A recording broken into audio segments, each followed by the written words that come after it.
Thank you very much, Eugenie, and a hearty good afternoon to everybody. On behalf of myself and my co-facilitator, Mapula, we welcome you to our session and thank you for your interest in our presentation. What we will be doing today is to share with you some of our lessons that we have learned along the journey, taking from specifically a facilitation point of view, what has been some of the key learnings that we as facilitators have come to incorporate into the design and the delivery of our online or our postgraduate diploma, our PGDip. So I will briefly talk about online facilitation from just a literature point of view and then share with you the case that our research is about, our research methodology, some of our key findings, and some concluding remarks.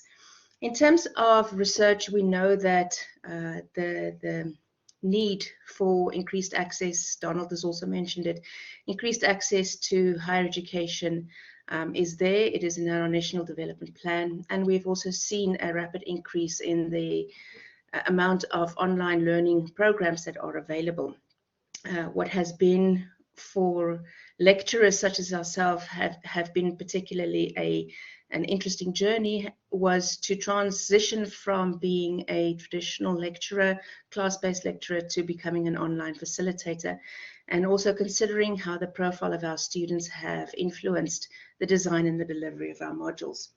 So for us, the first thing that we as facilitators had to get our heads around, to grasp, was just to understand how online learning, how e-learning, blended learning, how all of those terms differ from contact and what that means for the design and the development of our program. We acknowledge that at the University of Pretoria, we take our lead from our e-learning plan, and that introduced the concept of blended learning. And where online learning comes into play is more in the way in which the program is being delivered, how the course is taught, how the learner experiences the learning, and then how students access the learning through a learning management system. In the case of the University of Pretoria, then the ClickUp, which is our LMS, where we designed our PGDip in. And from a facilitation point of view, some of the key themes that have emerged in the literature is how important for facilitation is communication. And then in terms of the views and the experiences of the academic staff members that are responsible for the design and the delivery of these programs, how prepared are they? What kind of institutional support is being given to the lecturers in terms of the design and then the delivery? And then also to understand how to balance, as Galen and McEwen said, that online instruction and assessment must balance the requirements of technology, delivery, pedagogy, learning styles, and learning outcomes. And one of the most interesting exercises that we had to do was to design to imagine how our learning outcomes would be realized through the different learning opportunities that we designed in the program, how we assessed those, and what the expectations were that we had of our students. So as academics, we had to be cognizant of the different ways in which our students learn, and also the variety of different teaching strategies that can and are applicable within the e-learning environment. And one of the, I think, most important lessons we learned very early in the process was that although there are an incredible amount of tools available in the online space, one has to consider that the technology that you use and the tools that you are incorporating into the design of your program, that those serve the content of the program, and yes, challenge the students and ask the students to be creative and get them to also feel empowered because they're using all these different kinds of tools and techniques. But ultimately, it is about the content, it is about the learning and the outcomes that you would like to achieve. Now, our case that we used in this particular research was the postgraduate diploma in public management, which is the first fully online program in the Faculty of Economic and Management Sciences at the University of Pretoria. The reason why we endeavored to design such a program was because of a need that was identified in the National Development Plan towards capacitating the state, and also in partnership with the National School of Government, which is the training arm of government, that we entered into a collaboration with other universities in terms of determining what the content of a postgraduate qualification would look like. Our senior managers in the public service, there was at one point a discussion around making it compulsory for them to obtain either a postgraduate diploma or equivalent qualification in order to enter into the senior management service. This is no longer a requirement, a compulsory requirement, but it is strongly advised.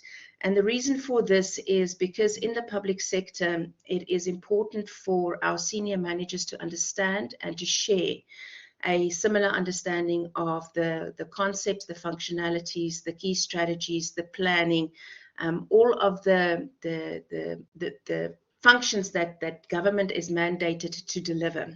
So around the functioning of the senior managers, the National School of Government, the Department of Public Service and Administration developed a senior management competency framework. And that senior management competency framework became the basis and the foundation that identified very specific core competencies that our senior managers will need to have. And these informed also the choice in terms of the modules that we decided to include in our postgraduate qualification. Why is there a particular need? As I said, our senior managers are confronted with very complex problems, wicked public policy problems, and there was a need for them to be engaged with learning and a qualification that would increase their competency in addressing these kinds of wicked problems that seem to exist in the public space. COVID-19 has also managed to make it for us glaringly obvious that the need for an online qualification, where previously much of the training budget in government was spent in contact facilitation, there was a complete overhaul of the training programs that was offered to the state, and we entered into a space here, being the first also to enter into a space where we offer a fully online then qualification aimed specifically at our senior managers in the public sector. What the program looks like is that it comprises of 6 modules, and this is 6 modules that run over the course of 16 weeks. So all in all, the completion of the postgraduate qualification takes a student approximately 2 years to complete all 6 modules. We have, in the design of our module, we have 6 intake opportunities per year. So at every 8 weeks, there is a new module. So concurrently, there are 2 cohorts that run concurrently throughout the program. And we started the rollout of the postgraduate diploma on the 29th of June in 2020. At that point in time, we had 21 students. Currently, we are the one group that is running that is now currently in week 8 of their delivery. There's 123 students enrolled for that module. And then the second cohort, which starts on Monday, and is my module that I will be again facilitating, we're looking at approximately 130 students. So throughout the program per year, we have over 200 students that are actively involved in the postgraduate diploma. We offer tutorial support, so we have our facilitators, and then we also have tutors that assist and support our facilitators in the delivery, as well as the assessment that run throughout the 16 weeks of delivery. Every week comprises readings, videos. There are assessments that are both synchronous as well as asynchronous. We have some synchronous sessions that are interspersed throughout the weeks that they attend. And one of the things that we make very clear to the students when they start the program is that they would need approximately 14 hours per week to work through all of the material, the videos, the assessments that they need to complete in order to be successful in any given module. Our research looked then at including, it's a qualitative phenomenological approach that we followed for the research, and we looked at including all the lecturers, the facilitators that have been involved in the design and delivery of the postgraduate diploma, as well as the tutors that have been involved in supporting our facilitators. All in all, we have had 7 participants that have participated in this research, and we have done a thematic analysis in order to share with you the findings from our research. And the themes that have been identified were also themes that emerged through the literature that we consulted as a way of providing and framing what online facilitation would mean. In terms of the profile of our respondents, all our lecturers, all our facilitators, before embarking on the postgraduate diploma, we were all only familiar with teaching contact classes. We used blended learning in the sense that we used the ClickUp LMS as a dumping site for most of us. We shared our slides there. Thank you, Eugenie. We shared our slides there, and tutoring was done within the class itself. We have had our respondents diverse genders, races, year experiences, from 1 year experience in higher education to over 20 years experience. The one thing we all shared is that we had no idea what we were saying yes to. In the end, hindsight being 2020, we're very happy that we said yes, but it was a steep learning curve for us as lecturers. So in terms of our theme, all our lecturers understood after they have been properly guided through by our instructional designer from KUS. We all understood what the difference between the different types of contact and online, and how we had to adapt our thinking in the design. Our respondents' biggest concern when we started out, and you will note that there's a number of the respondents that said that they would miss the interaction. They would not be able to gauge whether or not their students are doing well because they don't see them. So that was for us also important, that we ensure enough interaction in the design and delivery to make sure that we are able to gauge how our students are performing. In terms of our institutional support, we had a lot of support in terms of the design, the initial design. We had a workshop that ran over a week, and during that week, we pretty much did, as a group, we sat together and we did much of the design together. It worked excellently. It worked really well. We could share experiences. But yes, so there was a lot of new things that we learned during that week that we simply did not consider, did not know, but we had expert guidance. So that helped immensely.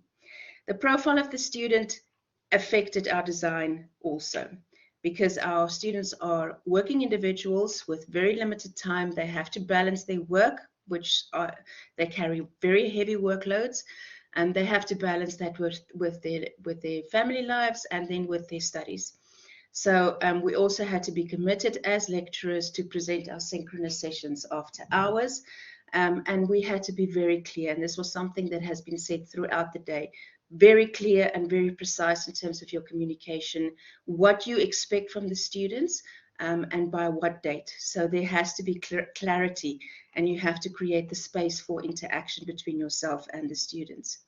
In terms of facilitation skills, one of our facilitators said the need to create this bite-sized chunk of information, something that the students can understand, that they can apply. The emphasis on real-life application, on sharing scenarios, that guided our design immensely. That facilitation is built into the online module. You try to facilitate the learning process with activities that build up from the knowledge base that the student is working from. Being approachable, being comfortable with being unfamiliar, guiding the students also to challenge themselves, and so that they are also prepared to take on a new challenge for themselves, being able to create active discussions. The one I think that is most important is preparation and planning. You need to know what you want your students to do, when you want them to do it, how you want them to do it, what they should be, and what they should deliver, and you should be clear about exactly what it is that you are delivering. Set the climate that you're approachable. You understand they're working individuals, life happens, so we can build in some sort of flexibility, but you need also to be consistent in how one treats the students and with your interaction with your student. Adequate communication, as I said, is the key. You need to know how to relate to the audience and allow them to interact freely with their peers as well as with you. So through the process, we became aware of the fact that our students are very much self-driven, they're self-paced. If they understand the instructions, they are not going to inundate you with emails, they are not going to pester you, but if there isn't clarity, then they are going to, on a daily basis, just create more and more work for yourself in order to respond to your students. It's very important that you've got clear instructions with regards to what is acceptable etiquette in terms of time, in terms of boundaries. All of that needs to be established from the start. And some important comments from our research respondents was that they were very excited about what it is that they learned, and that they are more confident in their facilitation skills. The one thing our respondents said that the one thing that stood out is the way that they relate to the students and the way that the students engage. They saw the students going from being hesitant and not wanting to and being afraid that they can break the system to being confident and to being fully on and actually assisting and helping one another. And that was very rewarding for us to see throughout the process. So for us, the journey is never ending, and I can, from experience, tell you that in the second iteration of my module that is now being delivered, I had to reflect. I had to determine what is it that I'm leaving in, what am I changing, why am I changing it, what worked, what didn't work. So it's a continuous growth process for all of us as involved in the program. But all of us involved in the program also, they have identified that they are excited about the way in which the delivery of the program is being done. They are very happy with the results that they see, and they're happy with the level of interaction that we also see from our students. Thank you, everybody. That was a very short snapshot. So thank you. Thank you so much, Gerda and Mapula. We really appreciate that you came and shared this with us today. Fortunately, we are at the end of our sessions, and there is a reasonable break before the closing at 5 o'clock. So I think if there's anyone that would still like to ask questions, we can still spare a few minutes. You can either switch on your mic, or if you'd like to post a question in the comments pane for Gerda, you can do so now.